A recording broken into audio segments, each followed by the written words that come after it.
Après sa mission de travail à Kinshasa, Jacques Kabula Kato a regagné le Lubumbashi en cette fin de semaine. Aussitôt arrivé, le gouverneur du Haut-Katanga a appelé la population et ses administrés à la paix et à la concorde. Le gouvernement congolais et l'entreprise GED Africa se sont mis d'accord pour le financement des travaux de construction de la route Kasomeno-Kasenga-Tchalwe qui reliera la RDC et la Zambie à partir du Haut-Katanga. Et votre radio est de retour depuis ce matin. La 96.2 a repris du service après un moment d'interruption causé par des aléas techniques. Retrouvez donc dès aujourd'hui tous les programmes habituels de Radio 50. Très heureuse de vous retrouver pour cette nouvelle édition du journal sur Télé 50.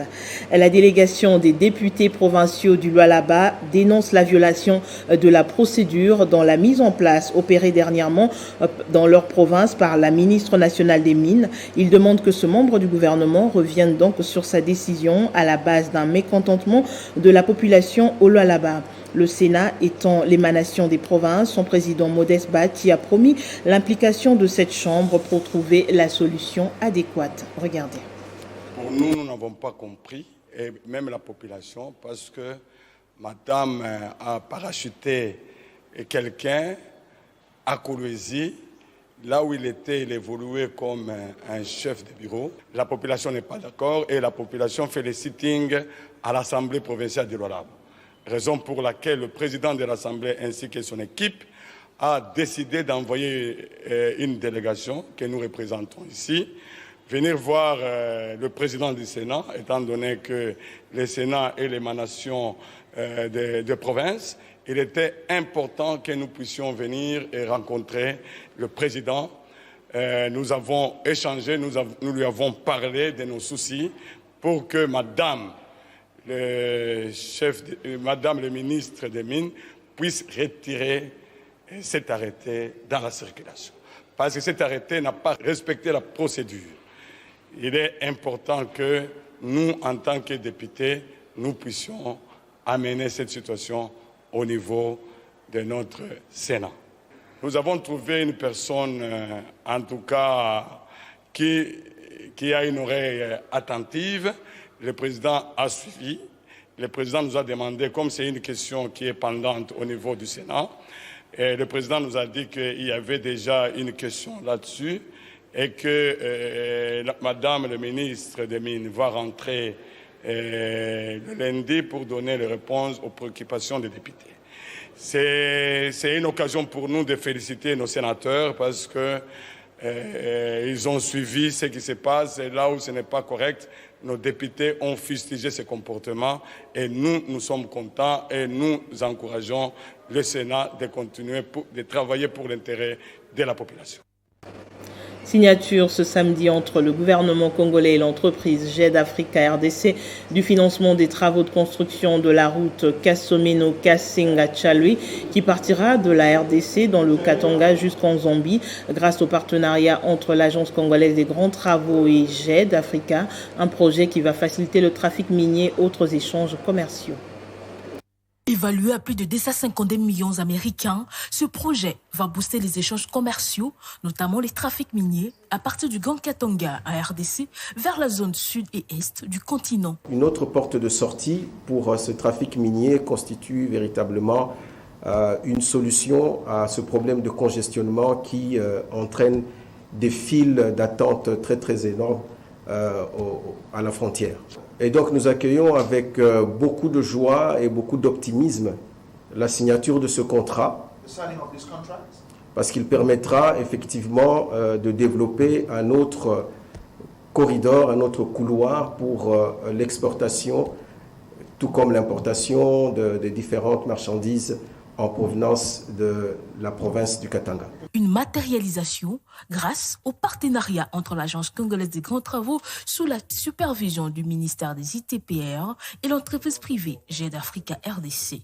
Le projet prévoit la construction d'une route de 120 km qui partira de la province du Haut-Katanga en RDC jusqu'à celle de Luapula en Zambie avec un poste de péage et un pont qui sera jeté sur la rivière Luapula. Especially we have to mention the Donc il est très important également de savoir que ces projets auront un impact socio-économique sur la population et avec ces projets, nous y amenons la prospérité pour les communautés locales.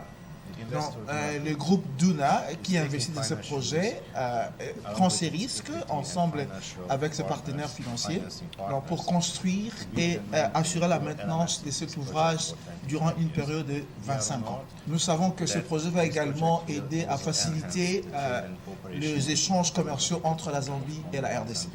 So we continue our work to implement this project. Ce projet est l'un des plus grands des partenariats publics-privés jamais mis en œuvre dans la région de la SADC. En plus de compter avec la direction du Haut-Katanga, cette fois la cellule Kipushi de l'ASBEL, Initiative Plus OLK, a été installée. La cérémonie coïncidait avec le panel tenu pour les femmes de Kipushi, question de sensibiliser sur le thème de l'année pour le mois de mars, dont l'autonomisation de la femme et de la jeune fille. Des présents ont été distribués sur place. C'est au cercle Kamaenge de Kipushi que cette rencontre a eu lieu. D'abord, ce panel ouvert autour du thème choisi pour commémorer la journée des droits des femmes dans le monde avant la remise d'un pagne et d'une enveloppe aux participantes. Faisons d'une pierre deux coups. Chimène Mercedes, coordonnatrice de l'ASBEL Initiative Plus OLK dans le Haut-Katanga, a profité de l'occasion pour présenter à l'Assemblée le point focal IPOLC dans le Kipushi, tout en donnant le leitmotiv de cet acte de générosité. Présidente nationale de l'Initiative Plus, Madame Olive Lembe Kabila, a pensé aux femmes, aux mamans de la province du Haut-Katanga. Aujourd'hui, nous sommes là avec nos compatriotes, nos sœurs, nos mamans de Kipushi.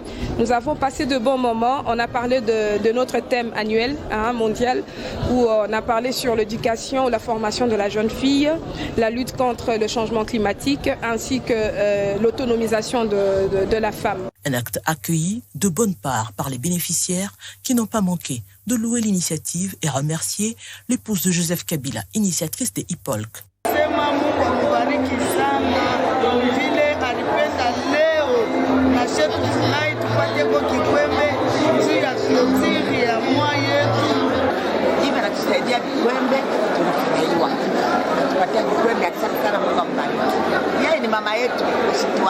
Kipushi n'était qu'une première étape de cette opération. Quelques heures après, l'équipe de IPOLC au Katanga s'est rendue à Likasi pour accomplir le même geste. Qu'est-ce qu'il se passe entre le directeur général de la Caisse nationale de sécurité sociale et le journal Side Nitic News? L'avocat conseil de la CNCS se dit satisfait de la décision du tribunal des pairs de l'UNPC qui a condamné et suspendu le journaliste Side de 6 mois de toute activité de journalisme pour avoir diffamé contre le DG de la CNCS. Gauthier, c'est un journaliste, n'est-ce pas, des médias en ligne. Il a eu quelques partenariats avec l'INSS, aujourd'hui CNSS, donc la Caisse nationale de sécurité sociale, où le prestait comme journaliste de temps en temps, occasionnellement. Ça lui a donné le goût et il a commencé à avoir des petits jobs qui lui ont permis d'avoir de l'argent. Et ça lui a donné davantage de goût qu'il avait commencé à introduire des factures au nom d'autres médias. Cette administration nouvelle a voulu savoir quel est le travail qu'il faisait pour autant d'argent. Parce que les montants allaient jusqu'à même par mois au-delà de 5-6 000 $. On lui a demandé des preuves, notamment d'acheminement de l'argent pour les autres médias. Il n'a pas amené ces preuves-là et l'administration a décidé d'interrompre ou de suspendre les partenariats. Et depuis, il s'est décidé de verser dans une campagne systématique d'insultes, de diffamation, de calomnies et consorts, jusqu'à ce que ça dégénéré à des mensonges grossiers. La Caisse nous a chargé de déposer plainte. Nous avons donc saisi le tribunal des pairs des journalistes, et ce tribunal-là, il y a une décision récente où il a condamné M. Gauthier à 3 mois de suspension. Il a fait appel, nous aussi nous avons fait appel, et c'est aujourd'hui donc qu'on a prononcé la décision de doubler cette peine-là de 3 mois à 6 mois de suspension. Je vous l'annonçais dans le sommaire, c'est depuis ce samedi matin que les activités dans les installations de la Radio 50 ont repris après un moment d'arrêt suite aux problèmes techniques. Désormais, tous les programmes sont donc disponibles sur la 96.2, la seule fréquence visible. C'est une très bonne nouvelle pour les milliers d'auditeurs de la radio visible à travers le pays. Comme vous pouvez le constater sur ces images, toutes les batteries sont de nouveau mises en marche après un moment d'interruption. Suite aux aléas techniques, la reprise du signal de la 96.2 vous permet d'écouter la meilleure de radio congolaise depuis vos bureaux et vos domiciles respectifs. Vous informer, former et divertir en toute objectivité et dans le professionnalisme sous la direction du maître d'école Jean-Marie Kassamba, c'est dans cette optique que la 96.2 reprend ses services. Bienvenue messieurs et dames, sur 50 la radio, votre fréquence de prédilection, voilà quelles sont l'heure. Avec une grille des programmes diversifiée, un personnel qualifié et un équipement moderne, la Radio 50 vous offre un contenu de qualité, favorisant ainsi votre épanouissement. Suivez toute l'information politique, culturelle, sportive, en direct et en continu sur la seule radio qu'on peut voir, la 96.2 MHz. La Chambre des mines a organisé une conférence de presse sur l'apport des industries minières à l'économie congolaise. Profitant donc de l'occasion, ces sociétés ont déploré certaines difficultés auxquelles elles font face, entre autres l'applicabilité du code minier et la multiplicité des taxes. Il était question au cours de cette conférence de presse de démontrer aux médias la contribution de chaque entreprise minière dans l'économie de la nation afin qu'ils puissent à leur tour relayer ce message à la population congolaise. Parmi les industries minières présentes lors de cette activité, les représentants de deux géants, entre autres Ivano et Glencore, tous œuvrant dans la province du Lualaba, ont lors de leur intervention insisté sur l'apport notamment en ce qui concerne leur responsabilité sociétale ainsi que leur contribution en termes de redevance. Pour le premier trimestre 2021, les mines ont versé plus de 600 millions de dollars américains à l'État congolais. Pour Luatum, président de la Chambre de mines, les industries minières apportent une grande contribution à l'économie, mais selon lui, il faut avoir une autre stratégie. Parce que le secteur minier fait beaucoup pour notre pays. Nous ne pouvons pas continuer à jouer les éternels incompris. C'est comme dans une classe. Il y a les bons, il y a les moins bons, il y a les médiocres. On doit faire la part des choses, on doit encourager les bons à exceller davantage. Et on doit demander aux moins bons de s'améliorer aussi. C'est un processus qui se fait dans le temps, mais qui demande l'engagement de chacun. Ça ne sert à rien de continuer à se lancer la pierre et à continuer. C'est bien, nous sommes tout à fait d'accord avec tous les lanceurs d'alerte. Ils font un travail superbe, excellent, pour pouvoir attirer l'attention sur certaines choses, certaines dérives. Mais au-delà de cela, il faut une stratégie d'amélioration des choses pour qu'ensemble nous puissions construire ce secteur. Rappelons que Bernadette Pondou a pendant 2 jours supervisé la tenue de ses assises. Le premier jour, la coordonnatrice de la Chambre de mines, Bernadette Pondou, avait fait un état de lieu de ces secteurs. Le feu de signalisation récemment installé au niveau du pont Gabi vers le boulevard Triomphal par le ministre des Transports, alors qu'il existait déjà un autre sur des carrefours, suscite déjà des vives réactions dans l'opinion. Pour certains Quinois, cette situation perturbe la régulation de la circulation dans ce coin de la population. Une occasion pour l'inventrice d'un robot roulage d'interpeller les autorités du pays.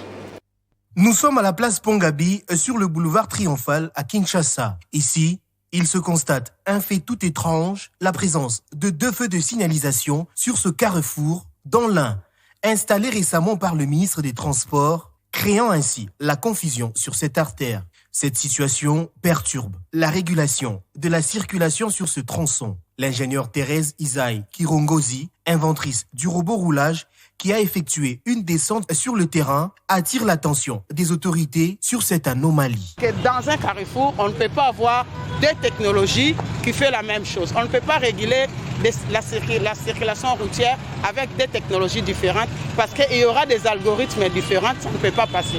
Nous déplorons cela et nous interpellons avec toute humilité le gouverneur de la ville de Kinshasa, le ministre du Transport national, le ministre provincial du transport de dire à ces gens qui ont mis leur feu de signalisation de venir enlever. Parce qu'à Kinshasa, nous avons plusieurs endroits qui demandent le feu de signalisation. Pourquoi seulement là où il y a déjà une technologie? Mécontente de cette situation, la population quinoise appelle les autorités à valoriser la fabrication locale.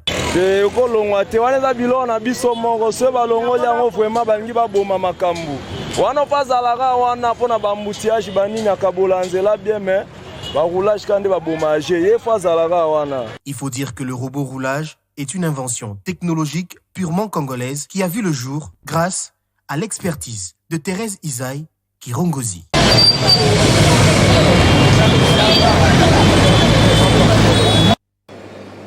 De retour depuis ce vendredi à Lubumbashi, le gouverneur de la province du Haut-Katanga, Jacques Kabula Katwe, est revenu d'une mission officielle à Kinshasa. Il a été accueilli à l'aéroport de la Loano par son vice-gouverneur, les membres du conseil provincial de sécurité et ceux de son gouvernement.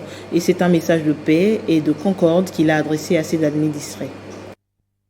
À sa descente d'avion, le chef de l'exécutif provincial du Haut-Katanga, Jacques Kabula Katwe, a été salué par son vice-gouverneur, les membres du Conseil provincial de sécurité, les membres de son gouvernement et ceux de son cabinet. Après cet accueil chaleureux, l'autorité provinciale est revenue sur les activités menées au cours de son séjour dans la capitale Kinshasa. Jacques Kabula Katwe a notamment pris part à la réunion du comité de pilotage du plan de démobilisation patronné par le président de la République, Félix-Antoine Tshisekedi Tshilombo. Il a également échangé avec le ministre de la Justice sur les conditions de détention des prisonniers et l'érection d'un tribunal de grande instance à Kasumbalesa. Le Haut-Katanga connaît aussi des groupes armés qui se rendent par moment et le besoin qui se pose est celui de réintégrer, les démobiliser dans notre vie sociale. C'est comme ça que nous avons participé à cela et le plan a été adopté et donc d'ici peu, nous allons passer à l'étape de l'exécution de ce plan.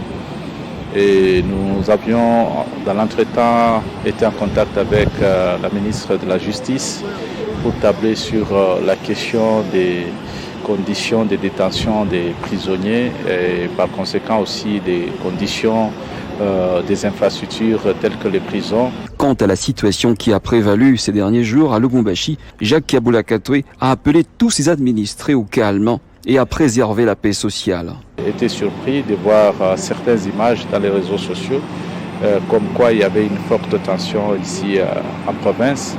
Nous voulons rassurer les uns les autres qu'il n'y a pas de forte tension, mais nous appelons aussi tout le monde au calme et tout le monde à une cohabitation pacifique. À ce sujet, le gouverneur entend tenir une série de rencontres avec toutes les communautés vivant dans le Haut-Katanga afin de renforcer la quiétude sociale, gage du développement.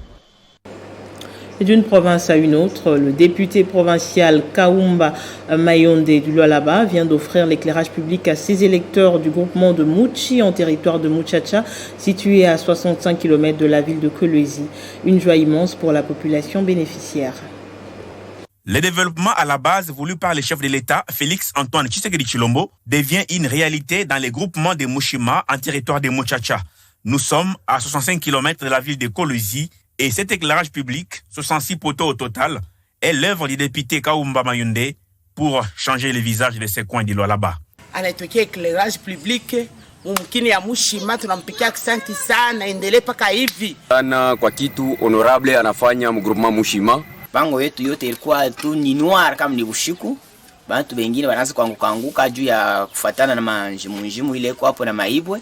Alors vile alikuwa alitusaidia sana, vraiment tunampikia asante sana. Le député Kaumba tient à accompagner les efforts de Marie-Thérèse Masuka, gouverneure intérimaire de Lualaba. C'est ici le moment de saluer la bravoure, la qualité et l'amour qu'a Madame Fifi Masuka, vice-gouverneur de la province, qui se bat nuit et jour pour accompagner la vision, que celle qui est implémentée par le chef de l'État, la vision du développement, dans la construction des routes, la construction des centres de santé, des écoles, etc., etc. C'est pourquoi moi, comme en tant qu'élu légitime de ce peuple du Lualaba dans le territoire de Muchacha, je ne fais que pousser, accompagner la vision du chef de l'État à travers l'implémentation du développement de ces territoires qu'incarne Fifi Masuka Saïdi. Outre l'éclairage public, l'élu de Muchacha a aussi donné pour la deuxième fois un générateur d'énergie pour alimenter quelques ménages de Mushima. Prenons à présent les nouvelles de la province du Haut-Uélé avec une sénatrice élue de la région, Dieudonnette Mungwananjo, jointe au téléphone, s'exprime au sujet du programme du gouvernement provincial du Haut-Uélé patronné par Christophe Bassianinanga. Première question, sénatrice, pouvez-vous nous donner des nouvelles de l'évolution de ce programme et de son appréhension par la population sur place? Le Haut-Uélé est à ce jour l'une des provinces les plus épanouies vu l'engagement et la détermination du gouvernement provincial à œuvrer pour le bien-être social de sa population.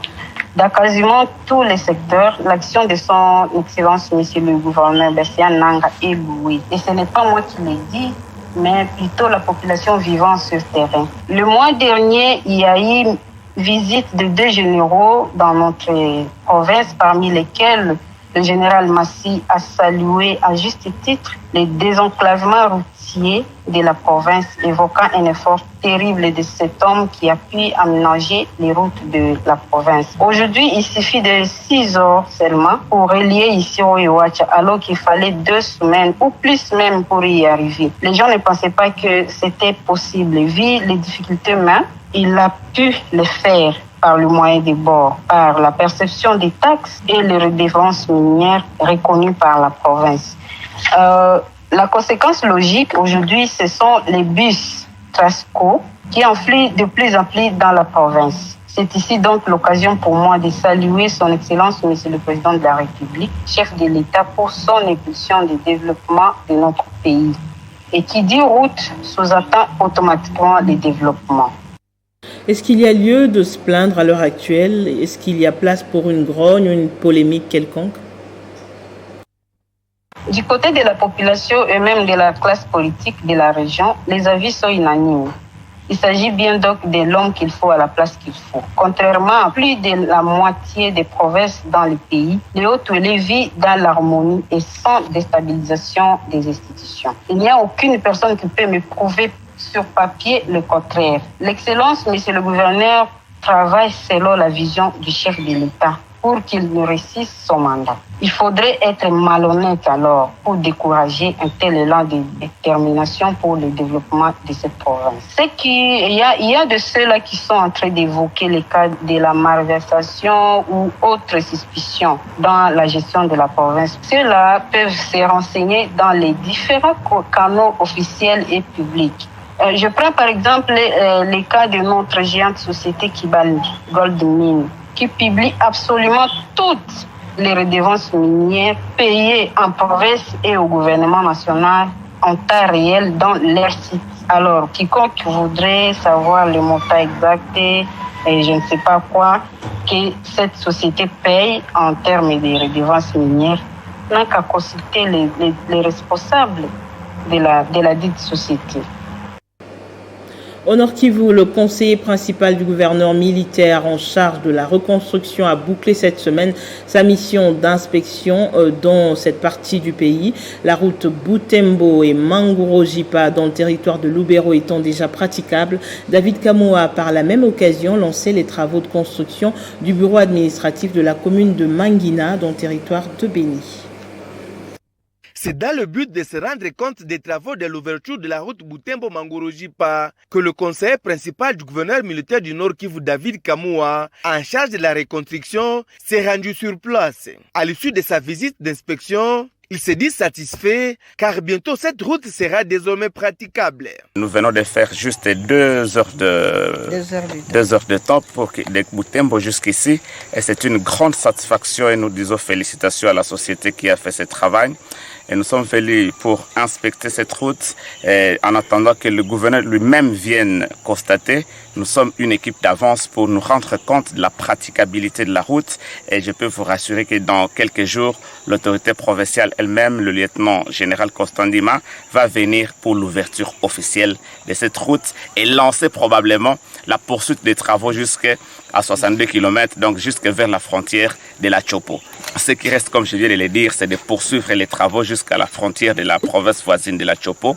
Et aujourd'hui, nous allons continuer la maintenance manuelle, mais aussi mécanisée, pour faire en sorte que cette route reste éternellement dans un état de praticabilité pour permettre à la population de Mankouré-Jipa d'évacuer librement et facilement les produits vivriers. Faisant d'une pierre deux coups, le conseiller principal du gouverneur militaire du Nord Kivu en matière de la reconstruction a fait la pose de la première pierre pour la construction du nouveau bureau administratif de la commune de Mangina. Nous sommes dans le territoire de Beni. C'est la société SSV qui va exécuter ces travaux et cela pour une durée de 3 mois.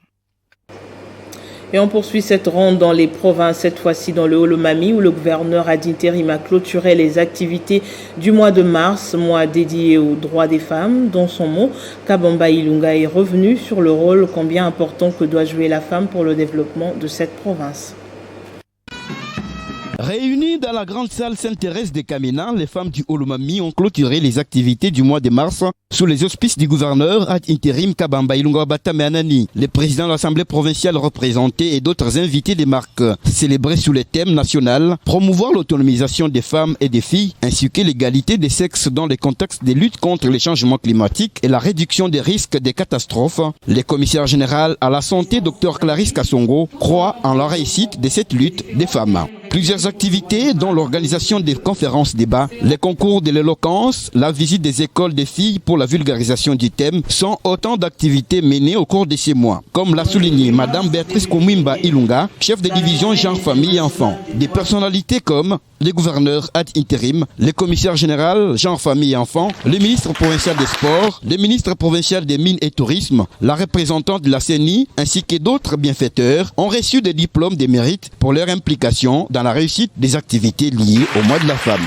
Le gouverneur ad interim Kabamba Ilunga a clôturé les activités. Il suffit de jeter un coup d'œil dans la composition de notre gouvernement national pour vous rendre compte que le chef de l'État est très attaché à la promotion de la femme.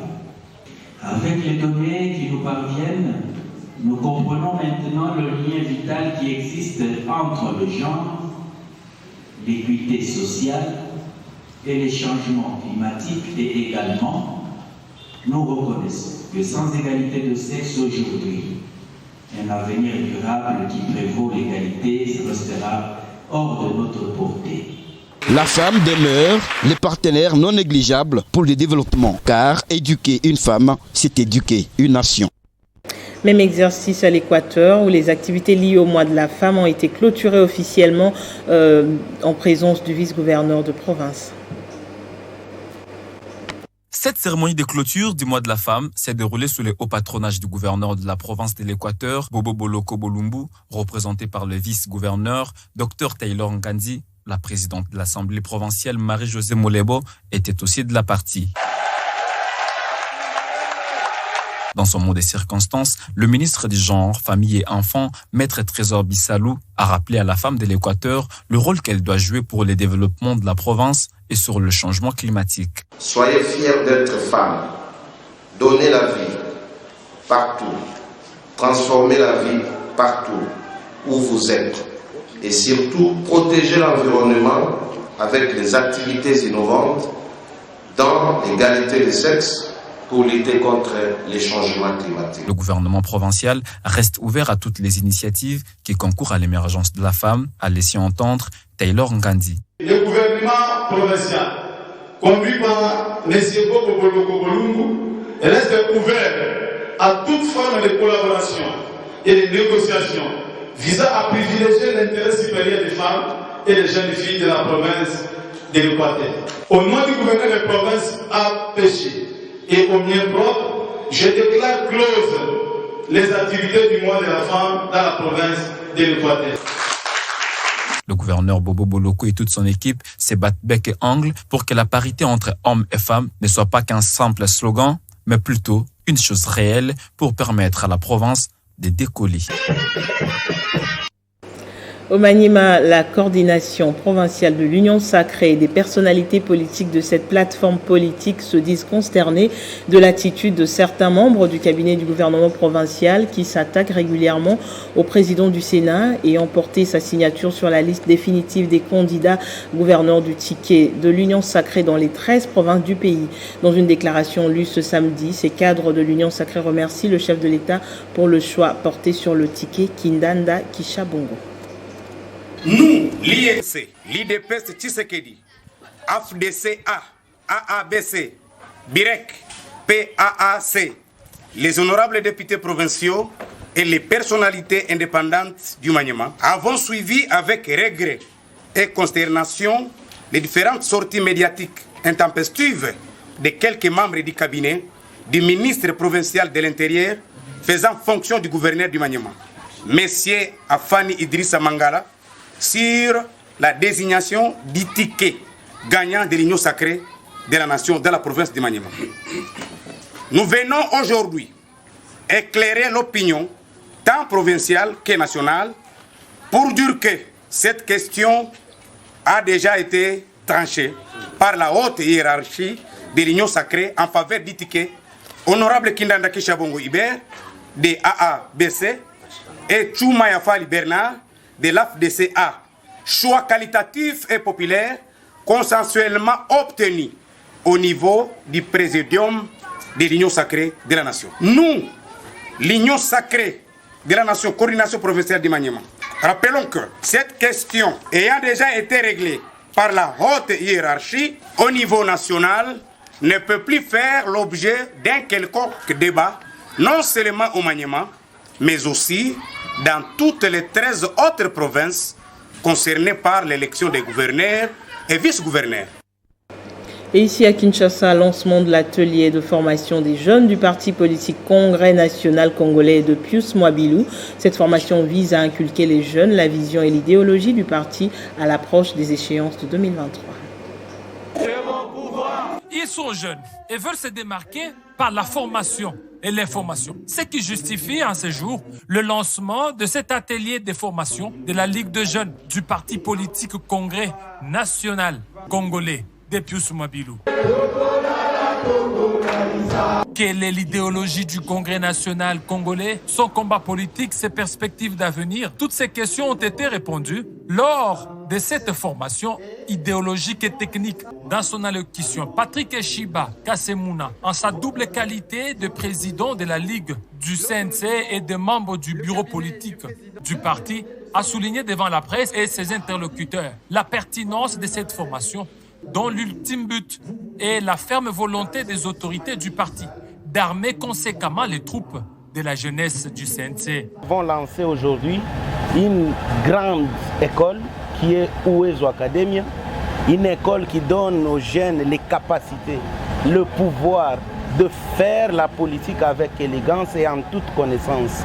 Aujourd'hui marque un nouveau départ, un départ pour de grandes ambitions. Parmi les intervenants, le secrétaire général du parti, Méchak Mandefou, et d'autres membres du bureau politique ont brillamment passé en revue des thématiques précises, dont le leadership politique, la communication politique, l'historique du parti, ses valeurs et ses idéologies. Étant donné que nous préparons notre jeunesse à devenir responsable, il faut de temps en temps les faire participer aux pareils ateliers de formation pour les rappeler à avoir conscience. Par cet atelier, les formateurs veulent à leur tour que les formés puissent dispenser les enseignements reçus aux différents partis disséminés à travers la capitale et sur toute l'étendue du territoire national.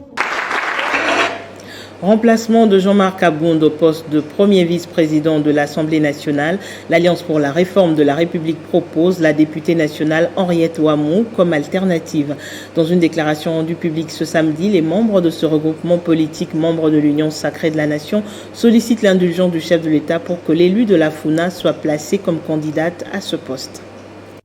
Vu la vacance constatée à la première vice-présidence de l'Assemblée nationale, tenant compte du profil de l'honorable Henriette Ouamou Atamenia, considérant que l'intéressé possède une expérience parlementaire avérée de 3 législatures gagnées de manière successive dans la ville de Kinshasa.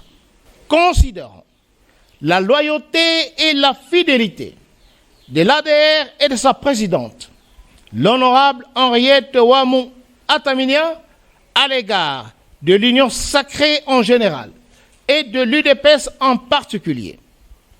Vu que le poste de premier vice-président de l'Assemblée nationale était occupé par un élu de Kinshasa sur la liste UDPS et alliés, il est tout à fait logique et légitime que l'honorable Henriette Ouamou Ataminia, élu de la ville de Kinshasa sur la liste UDPS, puisse bénéficier de l'attention particulière du président de la République pour l'occupation de ce poste.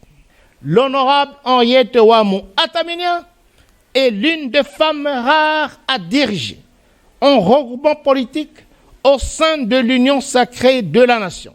Prenant en compte la forte vision du chef de l'État, son Excellence Félix Antoine Tshisekedi Tshilombo, sur la masculinité positive et de sa politique pour la promotion de la femme congolaise, l'ADR en appelle aux bons offices du président de la République, chef de l'État, afin que cette fonction soit confiée à l'honorable Henriette Ouamou Ataminia, dont la loyauté n'a jamais faibli à l'endroit de l'autorité suprême du pays et de l'UDPS. Et le député provincial Justin Omokal a inauguré ce samedi le siège de sa fondation dénommée Bébé Onangelo dans la commune de Kinshasa, un siège qui permettra sans doute un contact physique voulu entre la fondation et les personnes à la recherche d'une assistance. Un jour pas comme les autres pour la fondation Bébé Onangelo, c'est samedi 9 avril. Son président fondateur, le député provincial Justin Omokala, a inauguré en présence de plusieurs invités de marque le siège national de la fondation situé ici, au croisement des avenues Croix-Rouge province de la commune de Kinshasa. Dans un franc-parler, avec un discours laconique, Justin Omokala explicite les objectifs de sa fondation Bébé Onangelo. Nous venons d'ouvrir des portes qui vont vous permettre tous d'avoir quand même une adresse où on peut nous retrouver, on peut retrouver le problème de la population. Après l'inauguration, il y aura l'adhésion massive au niveau du stade Saint-Pierre de la commune de Kinshasa, où nous sommes en train d'y travailler dès aujourd'hui pour attendre les Kinoises et Kinoises qui viendront vraiment s'acquitter de leurs devoirs civiques. Nous sommes avec la population, on va vers la population pour résoudre tant soit peu leurs problèmes sociaux. La commune de Kinshasa, c'est le centre même de la capitale. Vous savez que c'est la première commune. Pour cette raison, le choix a été porté sur la commune de Kinshasa.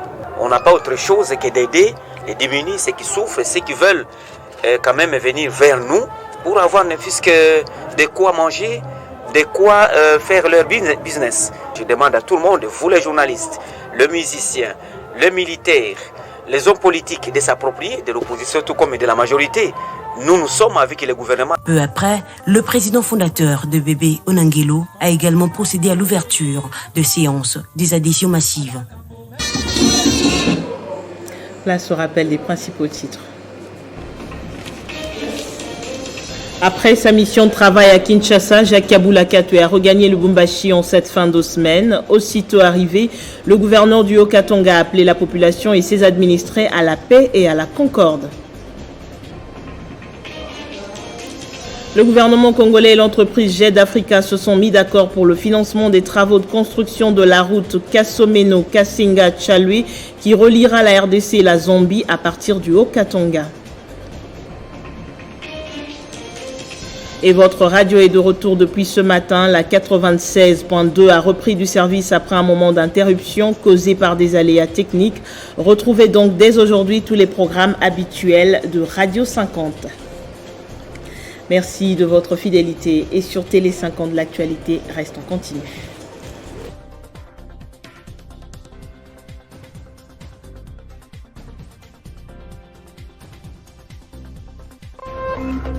Téléchargez les infos Télé 50 sur www.télé50.cd.